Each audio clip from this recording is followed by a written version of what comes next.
Mesdames, Messieurs, bonsoir.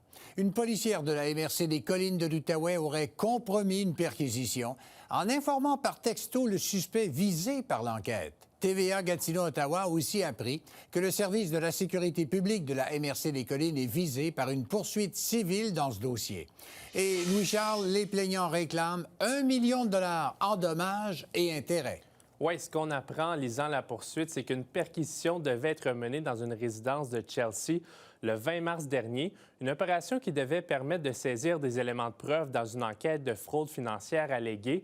Mais finalement, le suspect aurait détruit certains documents, échanges électroniques et caché des biens juste avant la perquisition, puisque selon la poursuite, le suspect aurait été informé par un texto envoyé par une policière de la MRC la veille qu'une perquisition aurait lieu.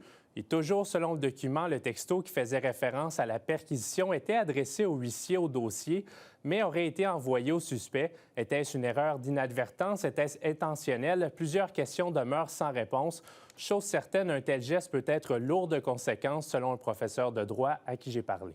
Ça me semble être assez de motifs pour commencer une enquête, pour vérifier si c'était une situation d'entrave ou pas d'entrave. Si l'agent de police avait l'intention de le faire ou si c'était une erreur. Si c'est avec intention, donc qu'un agent de police a vraiment dévoilé des informations confidentielles sur une enquête, on peut tomber dans une situation d'entrave. Donc là, il faut prendre des démarches nécessaires pour donner la suite en matière criminelle, si c'est le cas, ou des procédures disciplinaires. Et ce n'est pas nécessairement une situation avec une intention. Ça reste une erreur assez grave.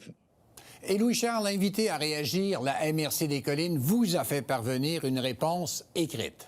Oui, Pierre, vous allez justement la voir à l'écran. La MRC précise d'entrée de jeu qu'elle n'émettra aucun commentaire puisque le dossier est judiciarisé. Elle assure suivre la situation de près et prendre toutes les mesures afin d'assurer la sécurité des citoyens et ajoute agir avec diligence et réviser continuellement ces processus pour effectuer les correctifs appropriés s'il y a lieu. Et du côté de la commissaire à la déontologie policière, on précise ne jamais confirmer ou infirmer s'il y a un dépôt d'une plainte, sauf lorsque la décision de citer un policier devant le tribunal est prise au terme d'une enquête. À ce moment-là, elle en informe le public. Et à noter que nous avons aussi tenté d'obtenir une réaction de la Fraternité des policiers de la MRC, mais elle n'a pas répondu à nos messages. Merci beaucoup, Louis-Charles.